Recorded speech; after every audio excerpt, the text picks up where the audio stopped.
Now we got some other things to go over. And we're going to be going over Nazis, UFOs, a couple of their societies which led the occultic side of the Nazi party. And we're going to kind of just dip our toe in when it comes to portals. I was planning on talking more about portals tonight along with this, but because I uncovered so much stuff about Nazi occultism and all this stuff, I just figured we're going to push portals off till next Saturday because I want to make sure that we cover the things that we need to. And so before we actually dive into that, I just want to go ahead and address this again because I still have people asking questions, leaving comments and stuff like that of what's the point of what we're doing? Why are we going over this? Who cares? I've had a lot of people, go over and ask me this question. Well, why are we talking about this? None of this matters. Just talk about the gospel of Jesus Christ. I agree. That's why I end every single podcast with the gospel of Jesus Christ. I agree that we should talk about that. So we do. The reason why we go over this stuff as well as things like the End Times New Age series and stuff that we do is because they answer questions for those who have been caught up in this, and maybe this is a way to get them out of it. I'll give you an example. I grew up in a Christian home. I knew the gospel. I knew Jesus Christ. I was saved. I knew the truth. I got caught up in the NAR church, which is not a good thing. They preach a false gospel and stuff, but I still got caught up in it. Now, I knew the gospel of Jesus Christ, but yet I was still in there. You know what pulled me out of the NAR church? Somebody who explained the falsities of the NAR church. They knew the ins and outs of the NAR church, proved why it was false, and so I left. I already knew the gospel. So if somebody just came and told me the gospel of Jesus Christ, I'd go, yes, I agree, and continued to stay in the thing that I was in that I did not want to be in.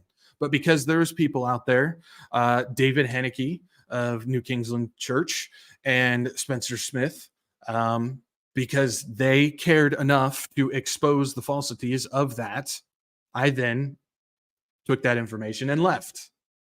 And so this is why we talk about these things. Whether you know it or not, somebody somewhere that you've been in contact with believes in some type of variation of this. And so having an idea, I go over a lot of details and stuff like that. You don't necessarily have to pull all that stuff out, but having an idea of where you can prove this stuff false, don't prove them false, because your goal isn't to, degrade them, but prove the stuff that they're wrapped up in as false, and then deliver the gospel of Jesus Christ is probably going to get through to them a lot more. So for the people that continue to say, why are we talking about this? This is pointless. This is a waste of time. This is stupid. It's not. Because having this stuff on hand to disprove this stuff is very important. Just like, when you have Jehovah's Witnesses and Mormons and stuff come to your door and stuff like that. If you just tell the gospel, they're probably going to stand there and agree with you. But it's the other stuff that they have mixed up that you should be equipped, at least the basic equipping of that stuff, to go, no, this is wrong. Let me show you where. No, this is wrong. Let me tell you why, and have that information. So this whole idea of it's a waste of time, it's stupid, it's pointless, I completely 100% disagree with you on that. And I think it's unwise for us to keep ourselves ignorant of these things. I think it's very unwise to choose ignorance over knowledge when it comes to these things, which could help somebody drag them out of the occult, out of a false belief, and possibly deliver the gospel of Jesus Christ to them. That's why we go over this stuff. That's why it's so important. So no, I 100% disagree with you if you think that this is pointless and a waste of time. Just saying. Now, let's dive into Nazis after that. Okay, so this is a massive subject. I'm sure a lot of you are aware that this is quite an undertaking to go with. That's why my focus is not all of Nazism. We're not going to be going all that stuff, but we want to focus more on the occultic side of where they get some of the stuff for the UFOs and portals and the demons and stuff. That's what we're going to focus on. So we're going to focus in on that. We're not going to go into all the other stuff. And coming with it is a lot of speculative information. I'll tell you what, when you look into Nazi stuff, you're going to find so many different variants of this stuff. You're going to find different ideas and beliefs, and they did this and they did that. And I'll tell you what, it's a minefield to try and navigate and try to find any truth along with that. And so we're not going to go through speculation stuff. I don't do that type of stuff. I like to stick with what I can, what I honestly believe, because this is the stuff that I find that I believe is true, because I've kind of vetted through these things and used critical thinking and established these connections. And as I said, there's a whole bunch of conflicting stuff. You'll find everything from Hitler hating the occults, which you go throughout his history, and there's a period of time where he sent his guys all across Germany in order to take down different faiths and religions and traditions and other occults and stuff like that, which that plays a part into what was going on. We'll actually explain some of that. But no, he didn't hate the occult. Hitler was very much wrapped up in the occult. As well as there's different stuff that's just way out there where there's nothing that you can validate it, and it kind of just sounds like something that somebody made up and put it on the internet for clicks. So there's a whole bunch of stuff that we can get wrapped up in. But what I want to do again is go through a simple navigation, and as I said, we can get I don't want to make this confusing, so I'm going to try and make sure it's simple the best that we can. And so let's talk about the Nazis, Hitler, and their occultic pursuits, shall we? So first off, the Nazi Party was built upon the occultic principles from the beginning. There were several societies that helped form the Nazi Party, which was the Germans' worker party beforehand, which eventually, or called the DAP. And then just a couple months into that, it began, or it transformed into the Nazis Party, which is a socialist group. Now, where some of the stuff goes wild was Hitler's pursuit to silence other belief systems and cults, including some of his own followings, which is why people believe that he was so against the occult in some of the information and research that you do. Because some of the things that he believed in, he went throughout Germany and silenced and shut down those organizations. Why would he shut them down if he believed in them? Well, the goal was to make sure that the occultic beliefs that were in Germany were the same ones that they believed in, the Nazi Party. And so they wanted to make sure that it didn't get out of control. And so in order for them to control the belief system, the occultic belief system of Germany, they even had to go and shut down some of the occults that were teaching the exact same stuff, because they didn't know if they would start deviating or go in a different direction. And they didn't want different leaders of different groups to start gaining ground popularity and people follow them rather than follow the Nazi Party. And so they had to go through and make sure that they can control these things as they went through and maintain the leadership of them. And so many, again, take this to the extreme that he hated it. One of the things was Hitler grew up reading a lot of stuff from Helena Blavatsky and her Theosophy beliefs. Now, some of it he disagreed with, but some of it he completely agreed with. But there was a lot of theosophical groups in Germany at the time that got shut down by Hitler in order to make sure that he can maintain control and leadership of the beliefs of Germans. And so this goes right along with their race belief of the Aryans and whatnot. So we're going to get into that as well. That'll explain some of this stuff as well. Now, many of the individuals that founded the Nazi Party were from a group called the Thule Society. Now, they come from other belief systems and stuff like that. We're not going to get into that because this isn't a daisy chain of trying to figure out where these societies came from. But it was actually founded by some of the people from the Thule Society, which is an esoteric group whose goal is to research and study as well as raise up the Aryan race. Who were some of the men a part of the Thule Society who were in big leadership positions for the Nazi Party? So if we take a look, these are three men who really drove leadership in the Nazi Party, who fully believed in the Thule society, the Aryan race, making sure that this was going up. So you've got Rudolf Hess here, who was the deputy Führer to Hitler. He was next in line, pretty much. He was the deputy guy, and he was fully involved with the Thule Society, as well as he was heavily involved with the Vril Society, which we'll get to a little bit later. This dude was all wrapped up in the occult and channeling demons and trying to speak to other alien races out there, not necessarily just aliens from outer space, but aliens that are underground. This was one of the main points from the Nazi Party, was a lot of the aliens and stuff that they were channeling and trying to speak to actually were underground. You want to talk about the mole people? They were the mole people. And that's more of the Vril society that believed in that, but many of the beings that they were trying to communicate with were underground. But Rudolf Hess was heavily involved with it, and he was also the deputy to Hitler. Then you have Alfred Rosenberg. He headed the ministry that oversaw the Nazi Germany's occupied territories in Eastern Europe. So this was like head general dude in this, and he was fully wrapped up in the Thule Society, socialism, as well as making sure that the Aryan race did not become corrupt in any type of way, and he wanted to raise it up. This was part of what the Germans were heavily believing. Then you have Dietrich Eckhart there, and he was one of the founding members of the DAP, or the German Workers' Party. So he was one of the head guys in the Thule Society, but also one of the founding people of the German Workers' Society, and he was heavily involved with getting Nazism off the ground. And these three guys were major leadership, very well-known, good friends, associates of Hitler, and they were fully wrapped up in the occultic belief as well. You can also see the Thule Society symbol there in the top left corner. Looks pretty similar to the swastika. Yeah, there's no hiding what's going on with there. Now,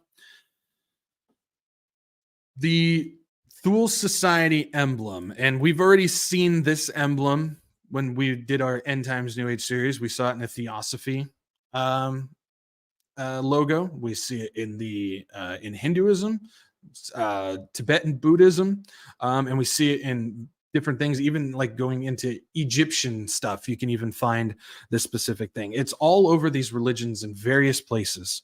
But if you flip it, you'll get what is called the whirling cross, and it's found in Indian, Native American, again, Hindu, Buddhism, as well as the Theosophical symbolism. And in Sanskrit, it dubs it as swastika, which, according to the ancient writings, means it is good.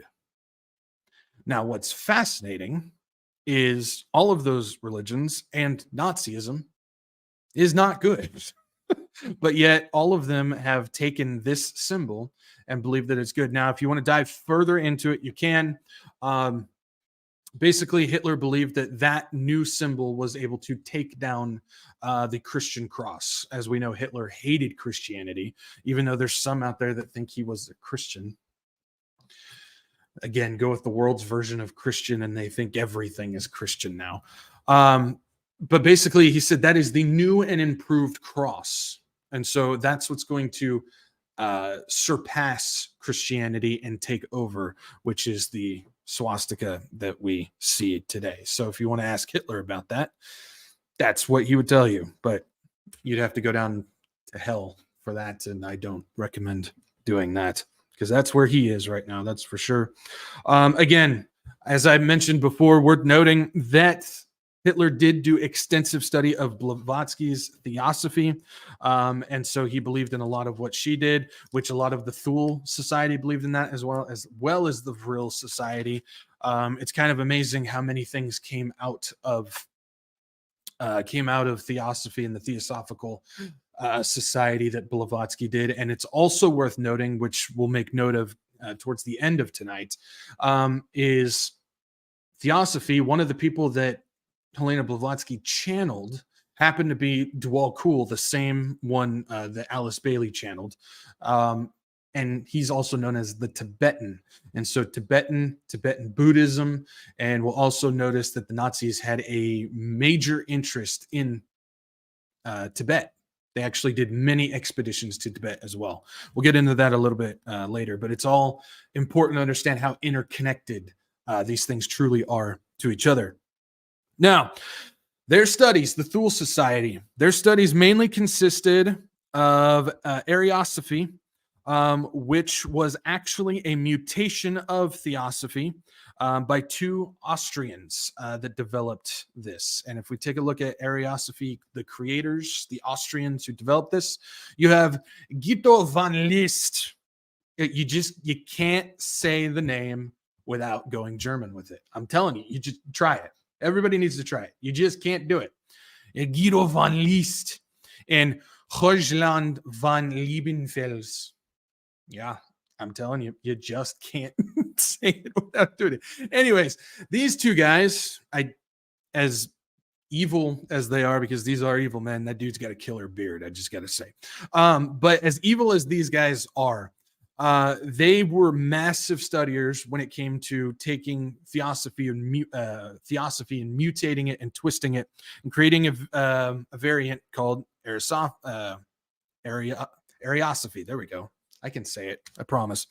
And this occultic religion was developed between 1890 and 1930. It took them a while to develop, make sure they got everything right, but eventually they did.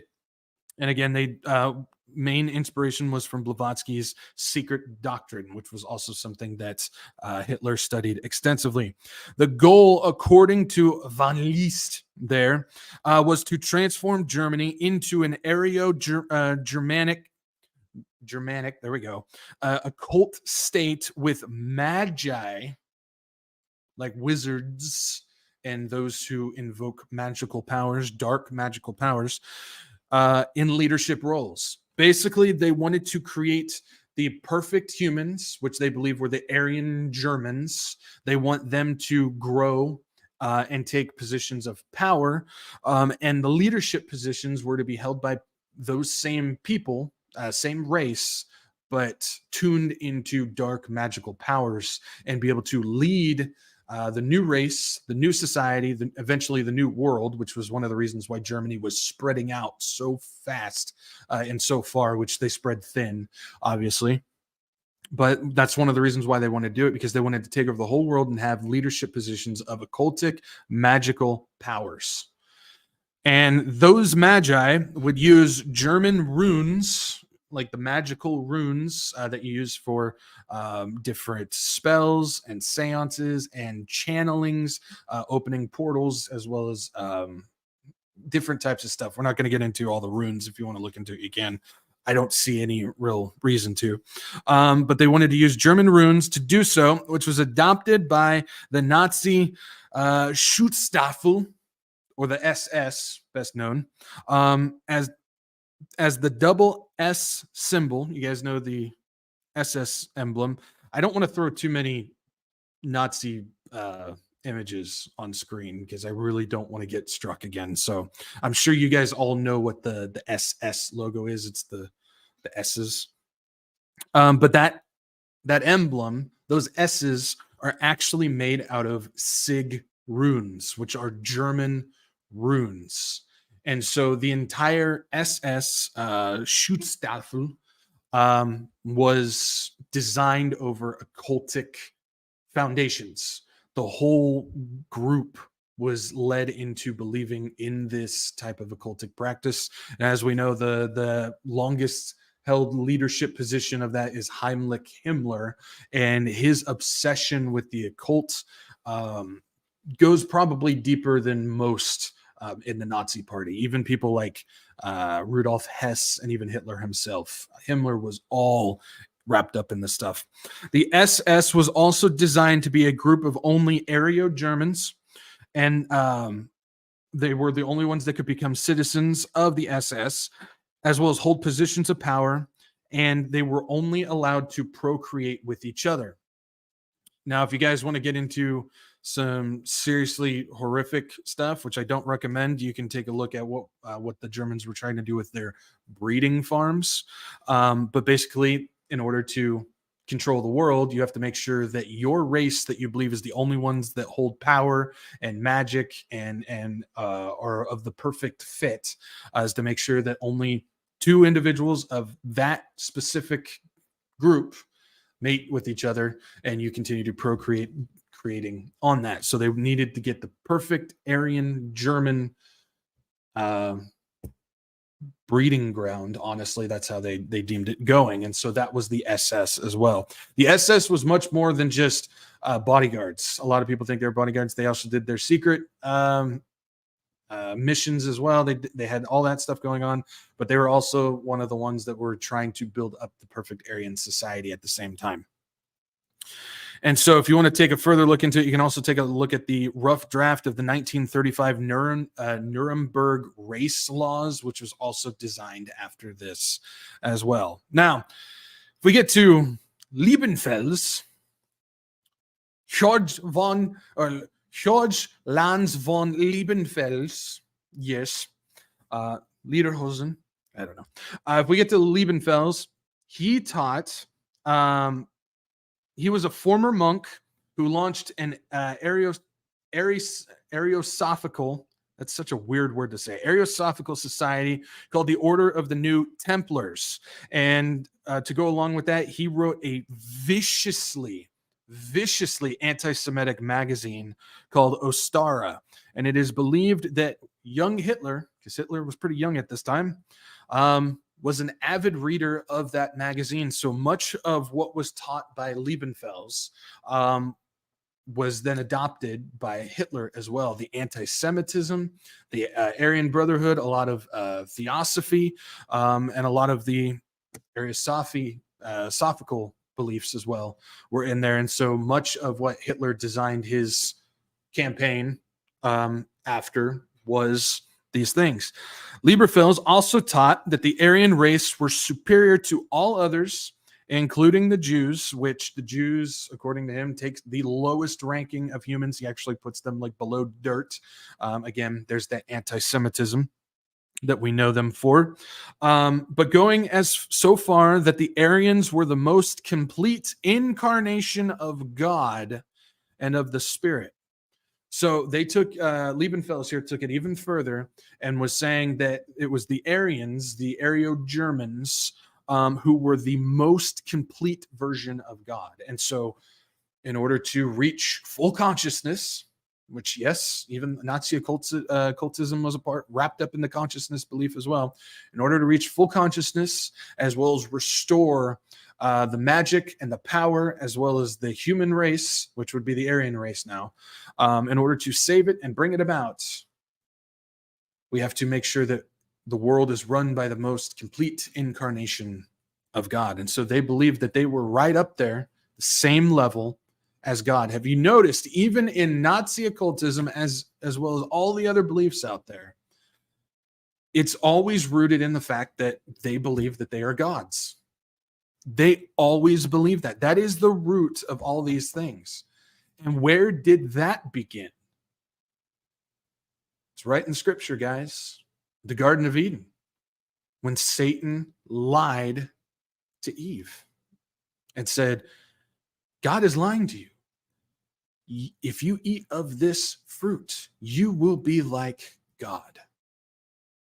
And that right there is just more proof. There's more proof that even the Nazi occultism is just the same thing. It's just a different version of it as all the other religions out there. All of them, they just believe that they are God. They have divinity within them, that they are a deity, that they're on the same level as God. That's the root to all of this. That's Satan's whole point. That's why when we talk about things like this coming beast system that's being built and the whole point of what Satan is trying to accomplish in that period of time, I mean, we can get wrapped up in all this stuff about the technology and the currency and the cabal, and they're trying to do this and they're trying to do that and all these things. But the whole goal, Satan's whole goal, whittled down into one specific target, is to get people to worship him. And so he's doing that by building this mystery religion up in order to get people all to fall in line with the same idea, the same foundation. And so when the Antichrist steps on the scene, that'll all those walls and stuff will all just kind of fade away. They'll disappear and they'll all come together. It's going to be the Antichrist. But all these religions are built and birthed off the same Gnostic belief, the world's first religion that is found in the Garden of Eden, including Nazi occultism. Who knew, right? Who knew? We knew it was satanic, but even they had the same root to all this. Now, here's where things start getting a little bit out of this world, because this is aliens and demons, right? Adding to this, Liebenfels, with his Lederhosen, also taught that the Aryans are actually descendants of angelic aliens called the Theosa, in which they were created by this divine alien electricity.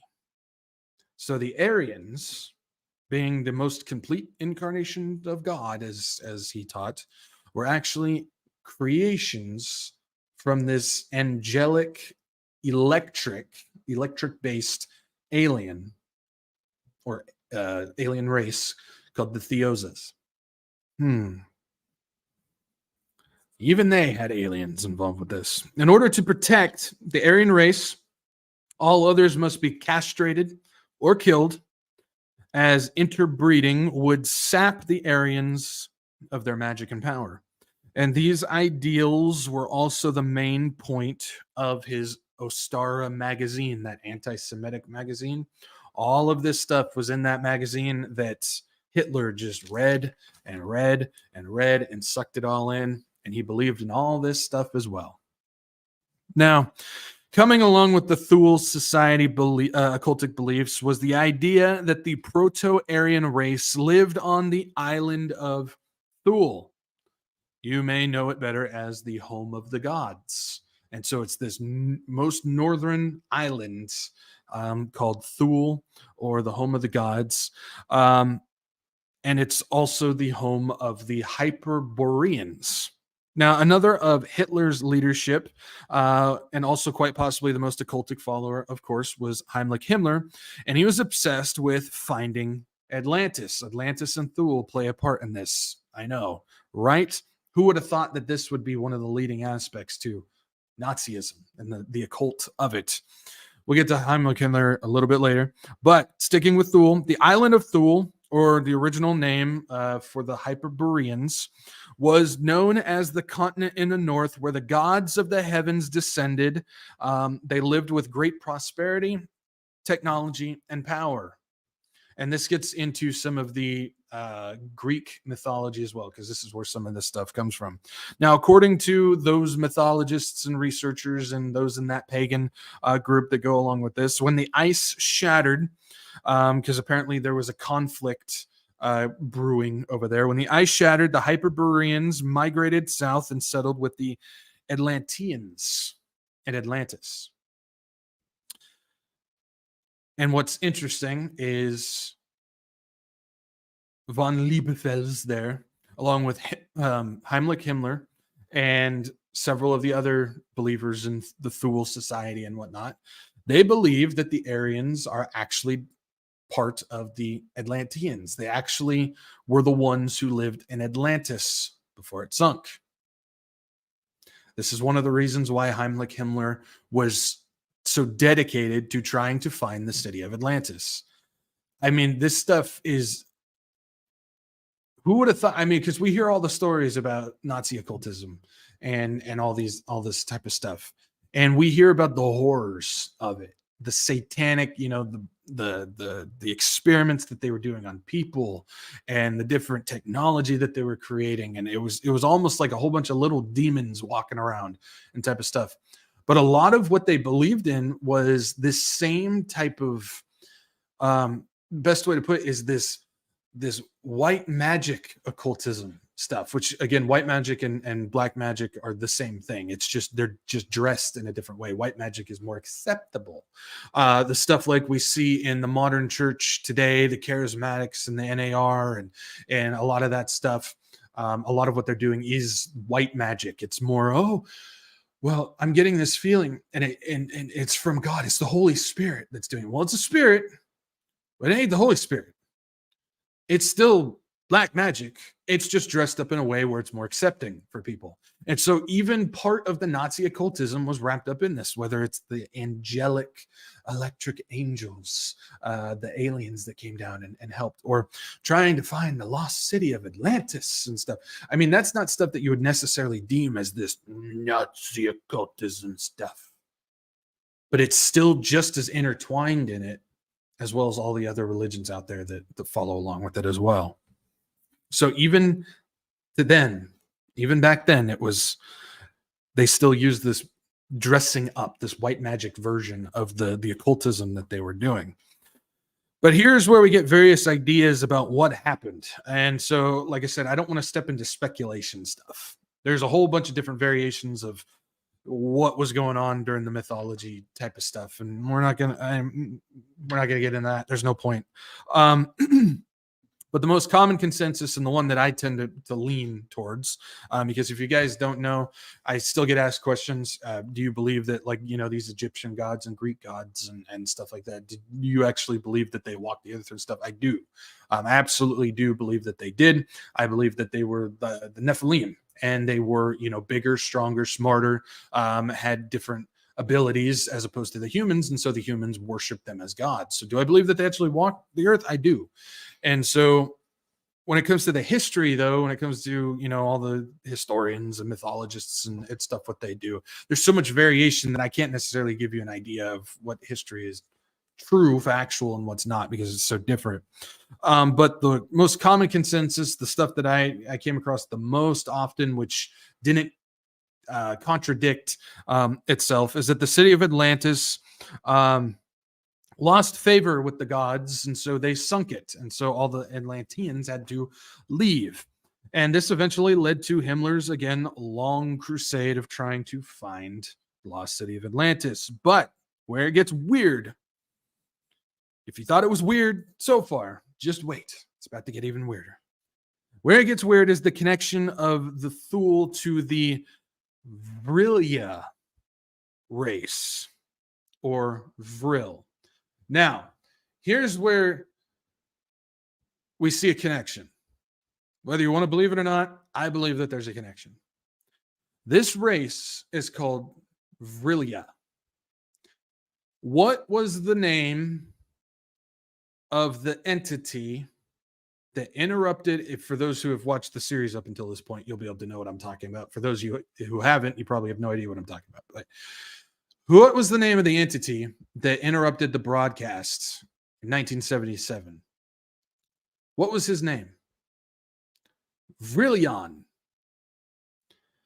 Vrilion from Ashtar Command. And this race is the Vrilia race. Little too close, in my opinion. Just like when you break down Ashtar, you get Ishtar and Ashtoreth. That's Ashtar. When you break down Vrilion, again, we got Vrilia. I think they're one and the same. Why do I think they're one and the same? Because they're demonic entities. These are demons. And so having, these names similar and stuff like that, just, I think it all leads back to the same entity, which, again, we just talked about how they all come from the same place. So I think that's fascinating. But if we take a look at the Vrilia race, and this is a group that was teamed up with the Thule Society. Many of the Thule Society believed in the Vrilia race as well, or just Vril. The Vril are known as a subterranean, antediluvian, so underground, pre-flood race. Think about it. Nephilim, pre-flood. Just saying. They're known as a subterranean or underground antediluvian pre-flood race who held telepathic powers, highly advanced technology, as well as your magic powers as well. The secret Vril society. There was a society built after this group, after this race, were believers in the Vrilia race, and were also a part of the creation of the Nazi Party. And so those in leadership wanted to find and harness the magical powers of the Vrilia race. Okay, so I know I threw a lot out. I'll try and break it down the best I can. The Nazi Party was the German Workers' Party before it became the Nazi Party. That party was created by the Thule Society and the Vril Society.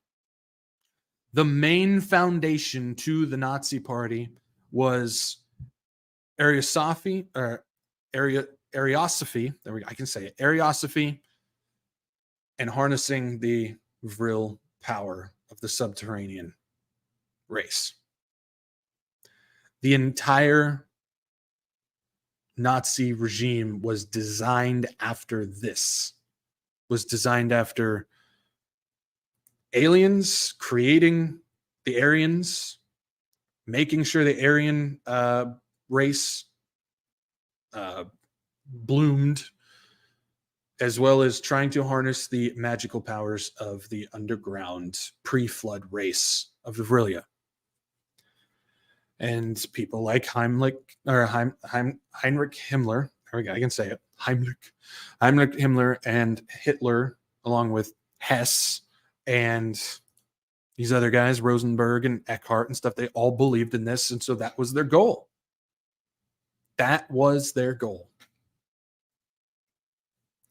I mean, this is stuff that, I mean, when you ask most people about Nazi occultism, I don't think they necessarily get into this stuff. Now, I could be wrong. Maybe they do, but none that I've really come to know.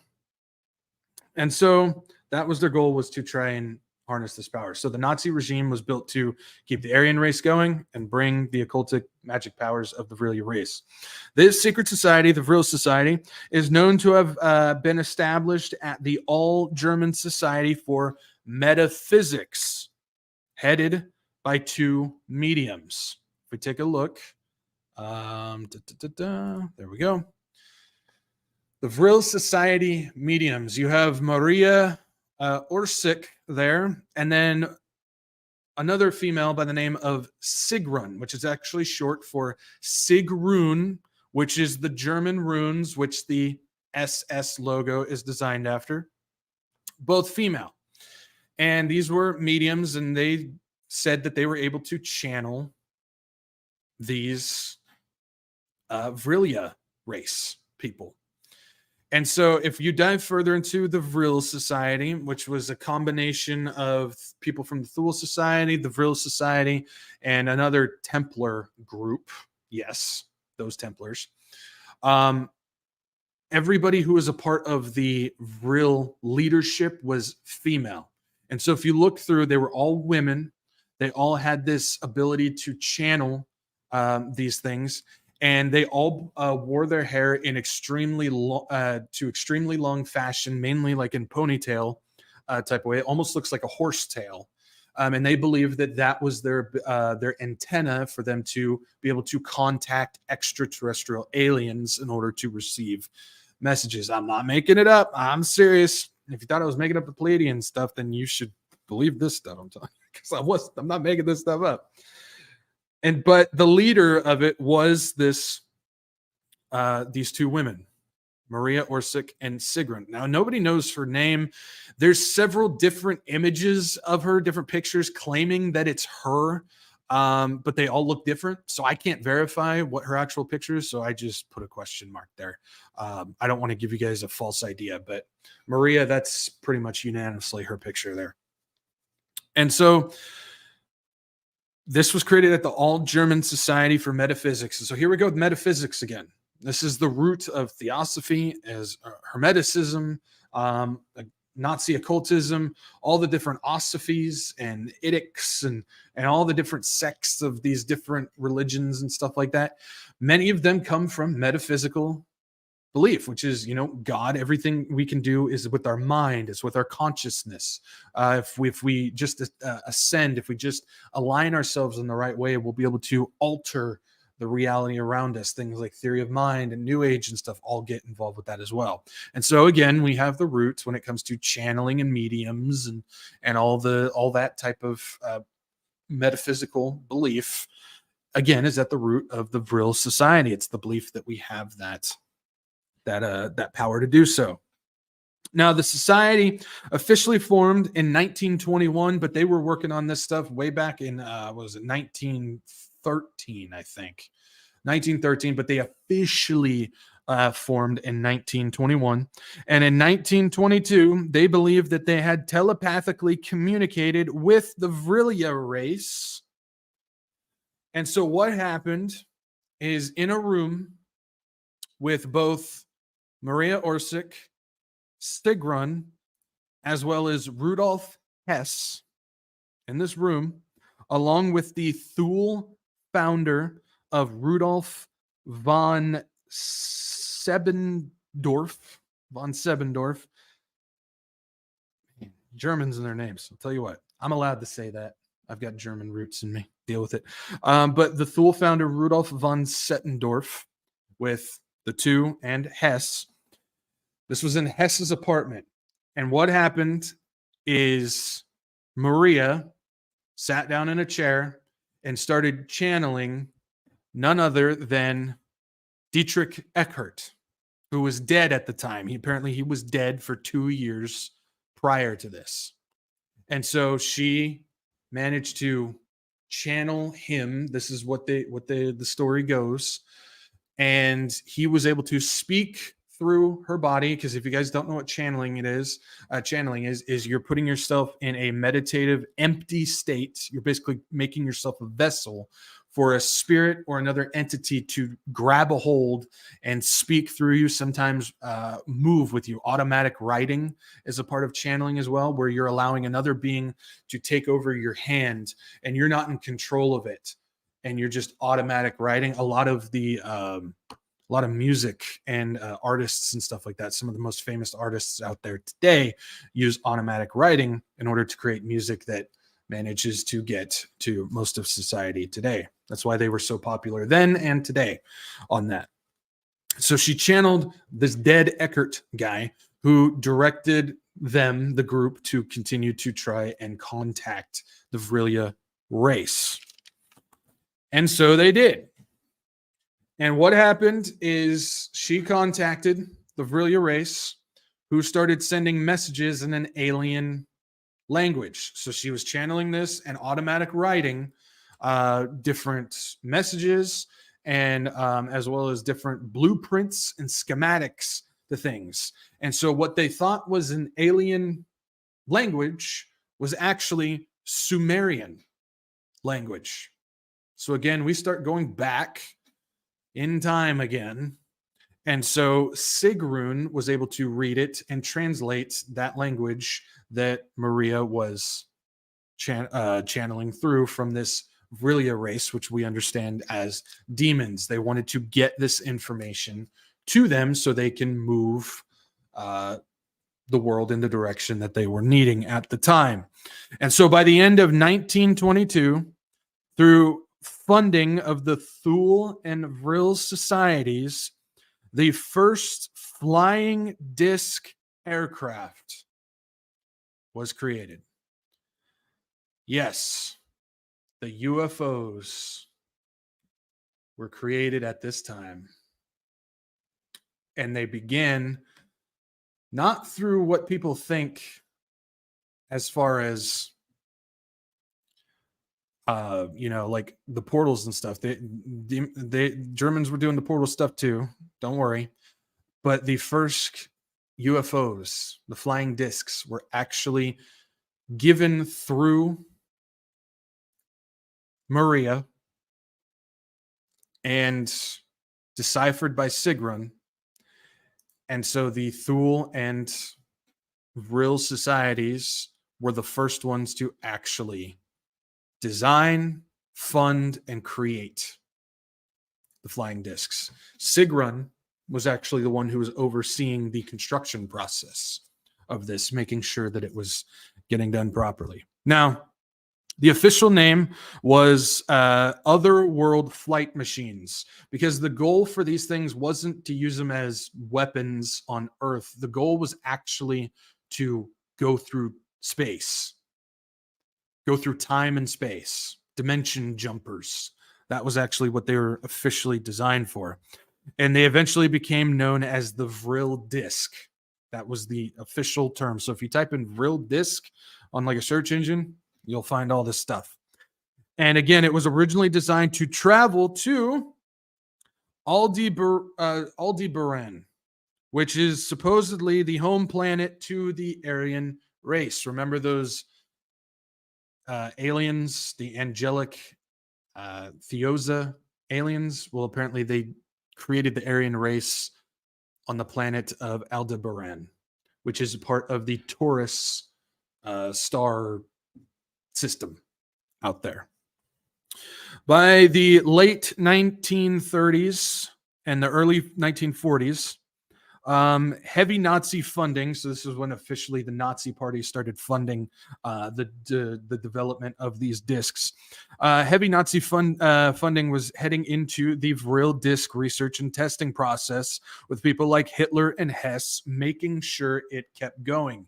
And they actually designed a team of people in order to fool the citizens about the aliens. It was a propaganda team, kind of like what we got going on in the United States, where they're fooling the citizens about this alien stuff. Well, the Nazis were doing it back then as well in order to keep this secret. Then it was secret. Now they're trying to push the alien stuff. But that's pretty much what was going on.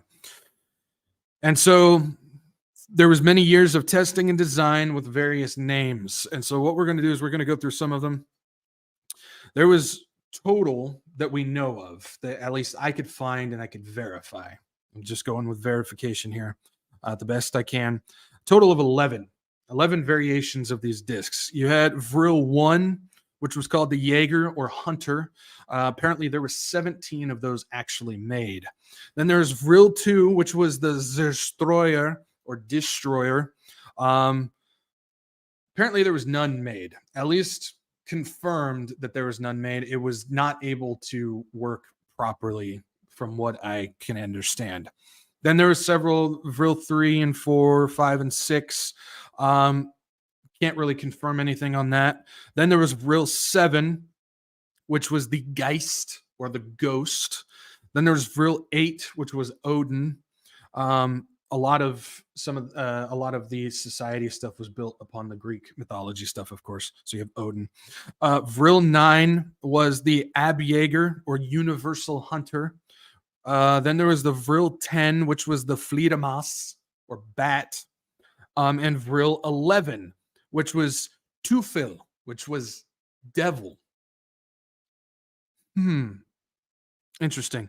Now, Vril 10 and 11 were supposedly recovered by the Allied forces in 1945. When the Germans were fleeing, apparently some of them got left behind, and they were recovered by the Allied forces in 1945. So let's take a look at some of these things, shall we? I mean, I already showed you this. You got a hodgepodge there, but let's take a look. You got Vril 1 and Vril 2. Vril 1 looks like your normal UFO, right? Vril 2 is actually the more bubbly one down at the bottom there. It's just showing in comparison to Vril 1. That's the one supposedly they couldn't get working properly. Here's Vril 7, which is the Ghost or Geist, which you actually have the rune logo on the bottom there, which is pretty interesting.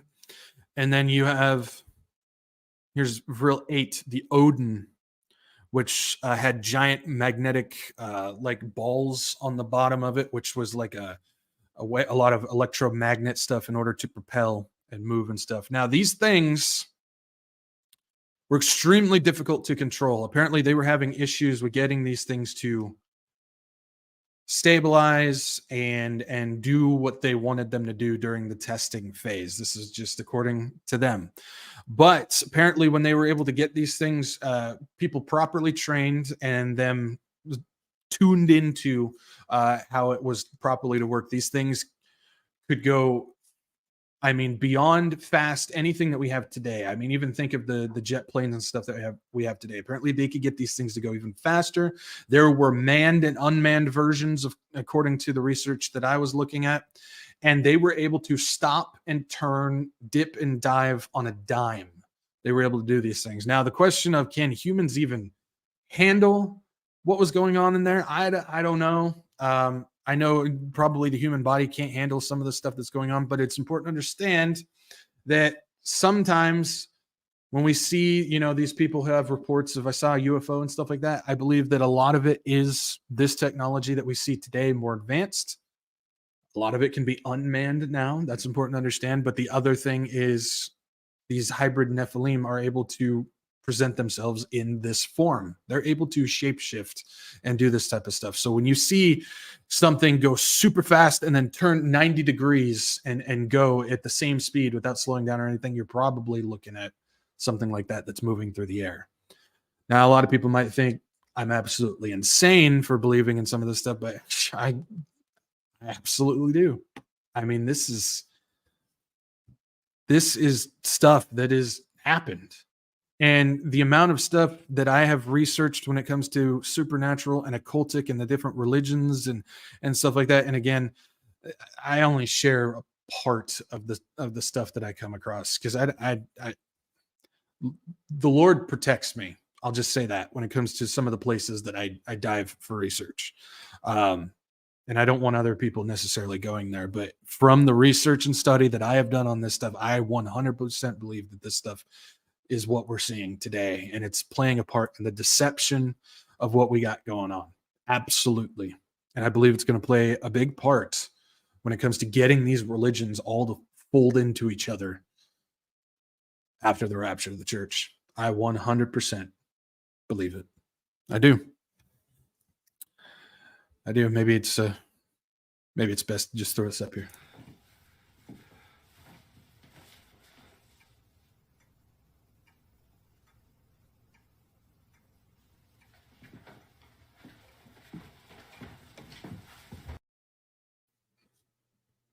Just saying. So when it comes to UFOs and the Nazi creation of this stuff, it was done channeling demons known as the Vril race. Imagine that. Now, the belief of the underground Vril race was also a leading factor in the hollow earth belief of the Nazis. If you want to take a look, there's the belief of the hollow earth and whatnot. We're not going to get into all that.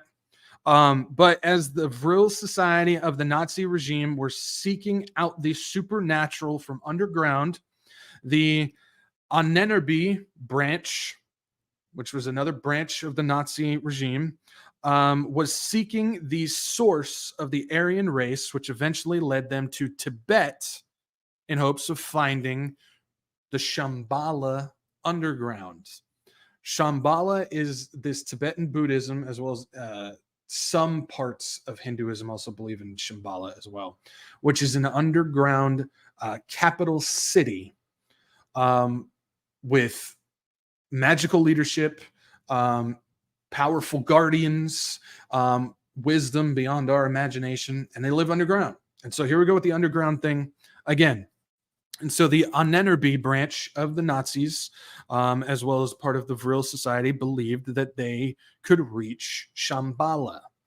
Hitler authorized the establishment of the Annenerbe, or known as the Bureau for the Study of Ancestral Heritage, in 1935. Again, Hitler's confirming that he believed in this stuff, with Colonel Wolfram von Sievers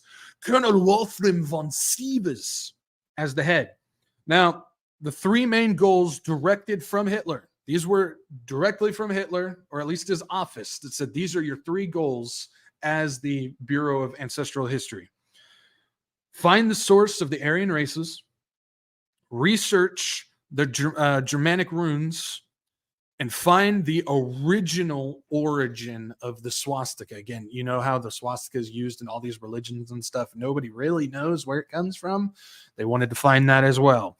In 1937, Heinrich Himmler, already set on finding Atlantis, made the Annenerbe an official SS branch. So he folded in that office, the Bureau of Ancestral History, into the SS branch.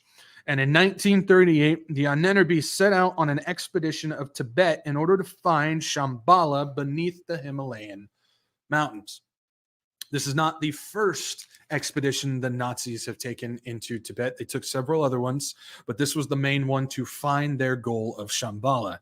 Now, the story goes, and this is one where things start going off the rails. So I tried to find the most conclusive, non-contradictory thing among the studies that I did on this. The story goes, apparently they did not only did they find Shambhala, but they also found Agharta, or Agartha, which is the underground kingdom, which Shambhala is the capital city of, which is fueled by Plato, Gnostic Plato, who spoke of this kingdom not by name but by description. So if you go way back to Plato and his writings, you will find that he was describing a very specific underground kingdom with tunnels and specific things of what the greenery looked like and how the buildings looked like and everything. He never said a name for it, but he wrote about this in description, and apparently they found it. Wow. It's believed by many that it was the Atlanteans who built it after the city of Atlantis sunk. Again, this is what they say. I'm not saying I believe in this, but this is what they say. This is the story goes. If you don't believe me, here's a map of Agharta. Yep. You'll even see that there's Admiral Byrd's flight in 1947. We haven't even talked about Admiral Byrd. But apparently he found it. Apparently there is an entrance in Antarctica, which was another reason why the Nazis were obsessed with Antarctica, because they believed that there was a entrance into Agharta from there. But there's different entrances, whether it's the Pyramid of Giza or Mount Edmund in Italy, and other entrances as well down in there. And it's this whole underground kingdom where Shambhala is the capital city. They have a sun down there. They have mountains higher than the mountains that we have here. Kid you not, this is what they believed in. This is what the Nazis were seeking. This is what they were seeking. And according to some of the stories, they found it. Yeah. I'll just leave it at that. No, I don't believe in Agharta. No. Now, from this expedition, it's believed that groups of Tibetans went to Germany and started lodges called Society of Green Men. Hey, wait a minute. Little green man, right? No. Yeah. So apparently some of the Tibetans who were adepts of this kingdom here went to Germany, started these new societies called the Society of Green Men, which were actually connected to the Green Dragon Society in Japan, which is a group of mystics that they channel the Vrilia race and whatnot. Now, Himmler, obsessed with the occultic powers of these Tibetans, and had them play a supernatural part in the Nazi regime. So apparently they were to put their Agartha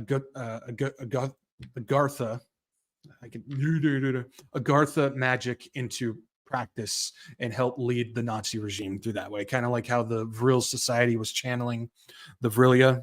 Same type of thing. That's what the story goes. Now, the issue here is that the story is all over the place with dates and locations and names. None of it seems to match up.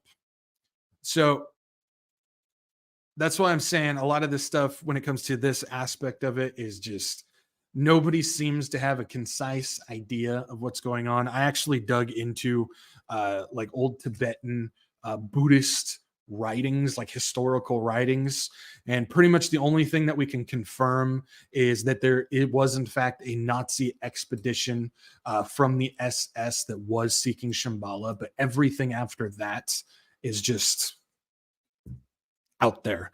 So none of that can really be confirmed, but it's just fascinating that they were indeed seeking this in some type of way. Now, to finish this off, there is an aspect when it comes to Nazi occultism, when it comes to possibly having a portal, a demonic portal from from hell, pretty much, from the evil realms of things. And so we're going to take a look at that. This is interesting. This is very, very interesting. And it also comes from Himmler's obsession of underground societies, because this is from the famed Houska Castle. The Houska Castle, which is 40 miles outside of Prague in the Czech Republic. And this is really, it's freaky, I'll be honest. Now, this castle is built in a questionable location with an unexplained reason why the Nazis held it so closely. There was absolutely no reason for them to hold it so closely if it wasn't for the evil, demonic essence that was involved with it. So here we go. This is Houska Castle, also known as the Gateway to Hell. Oh, isn't that pleasant? It sounds like a good place to take your family vacation, right? So this is the Houska Castle. Why is this such a weird obsession for the Nazis? Well, it's the location. Hang with me. The castle, which was built in the 13th century, was supposedly an administration hub. I can say it, for the king at the time. But the castle is built miles away from a water source. The only water source is a water collection funnel for rainwater. There is no strategic importance. It's in the middle of nowhere on a cliff in a forest. There's no trade route next to it. And there is no record of anybody actually residing in this castle when it was built. And then throughout history, there's huge gaps of nobody actually being in this castle, because there's no reason to be in it. There's not even a kitchen in this castle. There's nowhere to cook food. There's no running water. There's no trade route. It's in the middle of nowhere on a cliff in the middle of forest. When it comes to wartime stuff, there's no strategic element of trying to defend anything. It's just, why on earth would you build this castle in that spot? What is about that spot that they wanted to build this thing? Well, this castle was built upon a massive crack in the limestone, which is deemed the gateway to hell, as it's basically a never-ending abyss down to earth. And what's going on with it is, before the castle was built, the people who lived in that forest, they were apparently making reports of these freakish hybrid-looking animals, like half man, half wolf, half frog type stuff that was going around, and they would find that their cattle would be just slaughtered overnight.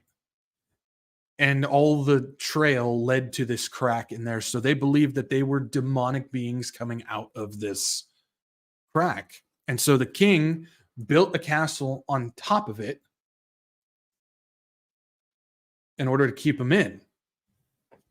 When it was built, now this is, you might be going, okay, that's just ridiculous. It's legend, folklore, myth, people just coming up with stuff. But this is where we get some confirmation that there might be something to it. When it was built, there was no stairs from the courtyard, which is where the crack was at, to the upper rooms, to the upper floors. You had to go outside in order to get up. That's where the stairs were at, were on the outside. Back then, castles, all their stairs were built on the inside where the courtyard was at.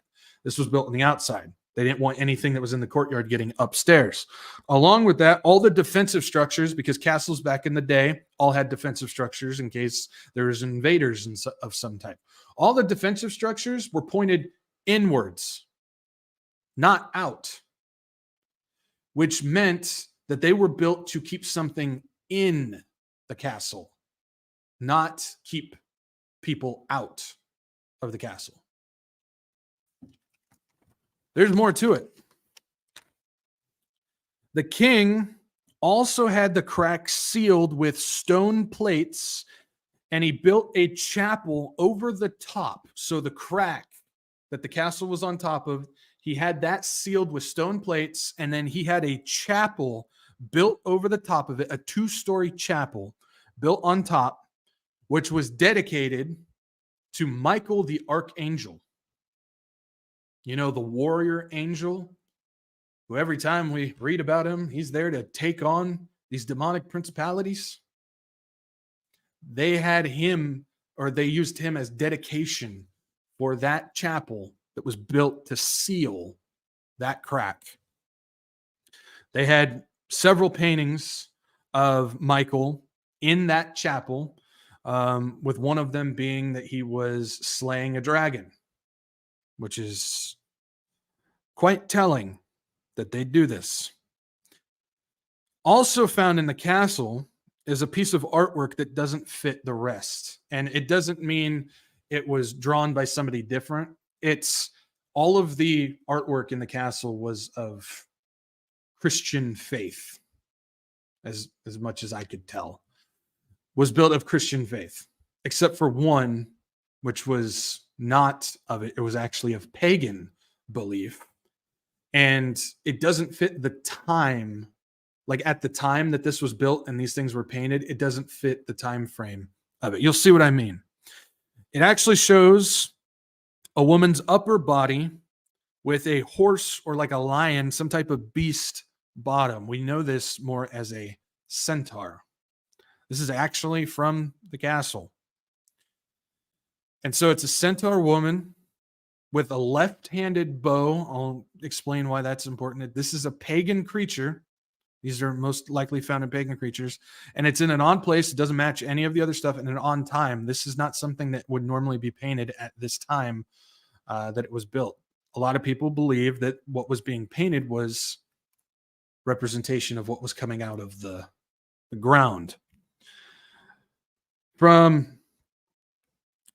So what's interesting is we look at the artwork, the left-handedness. If you guys don't know, if you guys go back to the Middle Ages, left-handedness was often associated with the connection to witchcraft or Satan himself.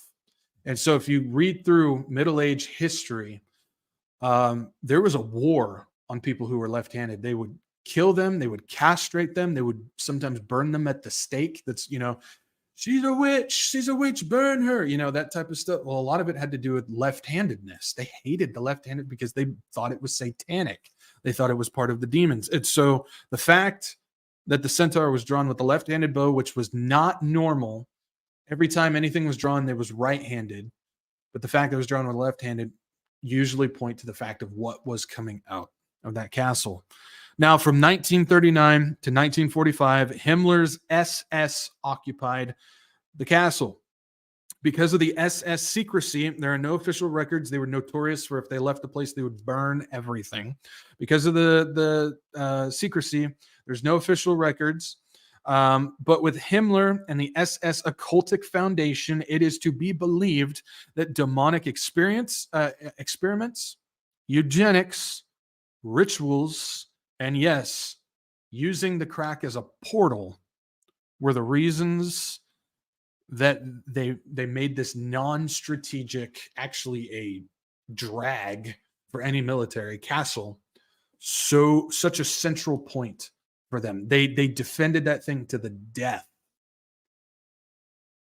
even though it had no kitchen, no running water, no proper stairways, It's in the middle of nowhere. There's no real strategic point to it. It's because many believe that they were pulling the power out of that castle, out of that crack, which they believed it was a portal to do what they wanted to do. And it's also believed that that was an SS breeding farm. Remember when I was talking about that? In order to continue the perfect blood of the SS. So they'd get their SS soldiers and they'd get the perfect blood, blonde hair, blue-eyed women, and they would use that as a breeding farm in order to continue the Aryan race. Houska Castle is a popular spot for occultists, paranormal experts, and portal researchers. Even you can go there to this day if you want to, but most of these guys who do research and study on these types of things, they spend a lot of time there because they want to research what's going on with it. And I'm not talking about your ghost hunter TV stuff. I'm talking about the actual like researcher people. They go there and they study this thing because they believe that there is indeed demonic power found underneath that castle. It is considered one of the top locations of portals and stargates, with the belief that the crack is indeed a portal to hell and that the centaur represents the hybrids that came from it. It's also believed that UFOs often visit that location as well. Oh boy. Oh boy. This is as weird as it is. I'll tell you what. I thought I knew like the Nazi occultism before. This just opened my eyes to what exactly was going on, what they believed, and the stuff that I came across perfectly intertwines with the various other religions that we've been talking about for a very long time. It intertwines with the aliens. It intertwines with the aliens, you know. The aliens, it intertwines with theosophy, intertwines with Gnosticism, intertwines with Hermeticism, intertwines with Hinduism, intertwines with Buddhism, and all these other osophies and occultic stuff as well. There's apparently some stuff that even like the Thelema, Aleister Crowley believed there's some interconnection there as well. And the fact that they were channeling these demonic beings that have similar names to what was going on with Vril and Ashtar Command as well. It's just there's so many things that all come together that really show who's leading this, who is defining this, who was using who at certain times in order to get things done. And the fact of channeling these demons in order to bring in this technology that can be used to cause such deception all throughout history. We haven't even gotten into like what was going on with Truman and the Majestic 12 and stuff like that. We still got to get into that. This goes deep, and I only gave you just a small bit of it. And again, there's so much convolution on this, so much contradiction. This was definitely different than a lot of the other researcher stuff, because when I just researched some of the paganism and stuff like that, everything fits like so uniform, because they've got pagan history books and all that stuff. But this was weird, but it was interesting being able to try and find how things aligned and how it all interconnects on this. Again, as you can see, that I was starting to get into the portals and stuff like that. I wanted to do it tonight, but there was just so much that I came across when I came to the Nazi stuff that I didn't want to go. I want to make sure I do it justice. So next Saturday, we're going to dive further into portals, stargates, as well as astral projection and holograms. It's going to be interesting. It's going to be interesting. I don't think it's going to be as a wild ride as this, but it's going to be interesting. That's for sure, because a lot of governments and stuff believe in this as well. And so we'll get into all that stuff and how it goes together. I got a question here. It says, Cherise, where is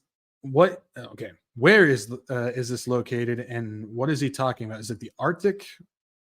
where they said Hitler built something. I think you're probably referring to that map that I was showing when I was talking about Antarctica. Antarctica is I get asked this all the time about Antarctica. You want to talk about one of the most speculative things? It's Antarctica. It's almost impossible to find any verifiable information on it. Now, we can find some stuff.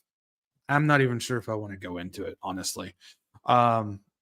But there is some stuff, but a lot of it is speculation of what's in Antarctica. What were they doing?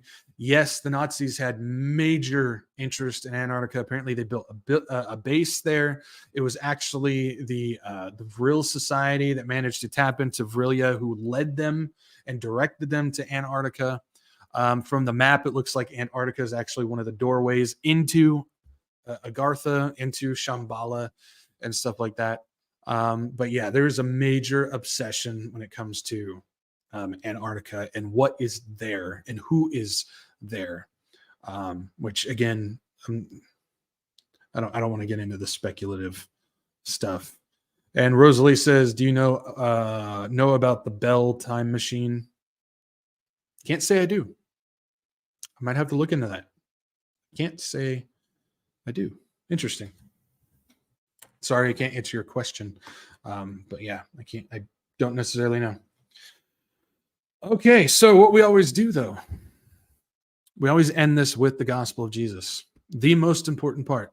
Again, I started out with this thing, might have sounded like a little bit of a rant. I understand that.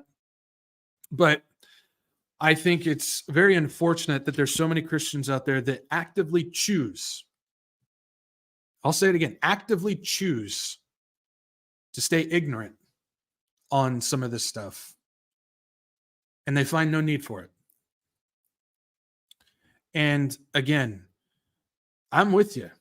Share the gospel. Make that your priority, which again, we do. We end it every time with the gospel because that is the most important thing. We talk about the gospel. We share the gospel every single time.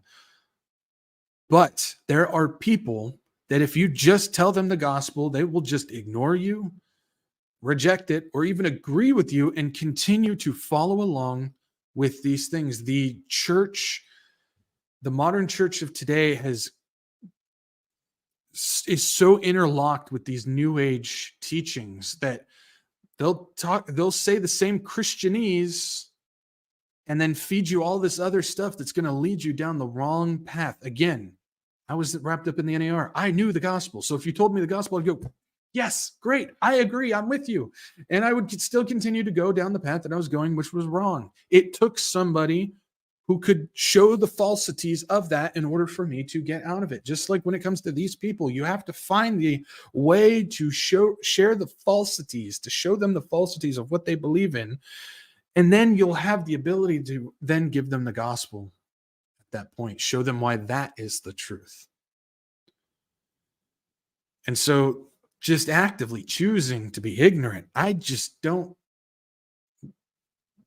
Why? What good is that? I just don't see it. I just don't see it.